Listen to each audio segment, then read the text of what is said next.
Today I'll be talking to you guys about the film The Gift, starring Jason Bateman, Rebecca Hall, and Joel Edgerton, in which Joel Edgerton also wrote and directed the film.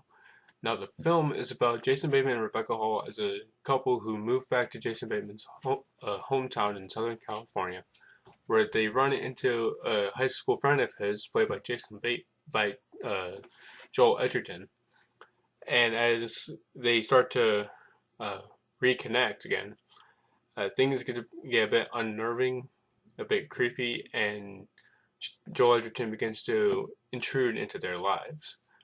Now, one of the things, the thing you gotta talk about first is really the writing of the film. And Joel Edgerton wrote a brilliant movie, just absolutely brilliant. Every and the way he directed it too, just from the pacing to the way the characters are written, to the depth the characters have, the twists and the turns, and ultimately one of oh, actually probably is my favorite climax in like last couple of years. Like last 10, 15 minutes are just amazing. It's just it's a beautifully constructed film, and he really wrote real characters in a situation that really could happen, and it's really a tension filled movie. And the reason it works so well is because he makes you care for these characters. And really, as the film progresses, it really comes. The line gets blurred between who's the protagonist and who's the antagonist.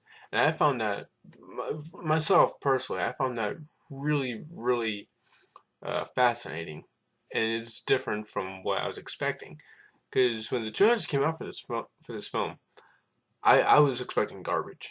I really was expecting something to be just horrendous because it looked like another generic horror thriller, and it's not what you get at all. It's really a really great psychological thriller. The performances, Jason Bateman, he gets to stretch a bit and flex himself as an actor. I thought he was really good in it. Same thing with Joel Edgerton. Joel Edgerton was committed, and it was a whole other creep. Oh, new level of creepy. That's what I was looking for. But the one that surprised me the most was Rebecca Hall because I thought she was the best part of the film, really, for me personally. Eh, and I didn't know what to think of her when at first because we was either going to get Rebecca Hall from The Town, which is just a phenomenal actress, or we were going to be getting Iron Man 3 Rebecca Hall, which was awkward and just horrible. Really, that was a horrible performance. And we got something that really might actually upset The Town as far as her performance goes, because just really stellar. My biggest complaint with the movie is that the supporting cast really doesn't have much to do. They're just sort of there to help, get the story to where it needs to go. They're not really there for. They're not well written characters, even though they're played really well. And everything from the production design to the cinematography, the film looks beautiful. It really does. It's very muted colors.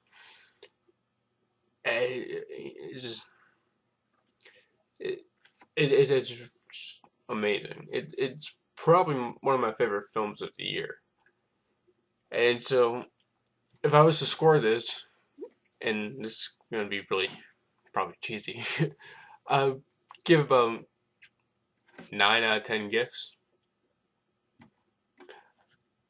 And this just the first and a wave of reviews to come for this channel as I look to discuss with you guys and really communicate my love for film with you know futures for you future subscribers and commenters, and just really get you know just, interact with one another. And, you know, I just, I'm looking to get a couple reviews out a week. They're not, I'm not gonna be able to view one of the new movies every week. It's these newer release movie whether the last couple months or within the last year. Just something a bit older, maybe like a decade or so ago. So you guys, so I explained this so you guys get exactly a feel of how this channel is gonna work, and hopefully you guys are along for the ride. Hey, stay tuned. Bye.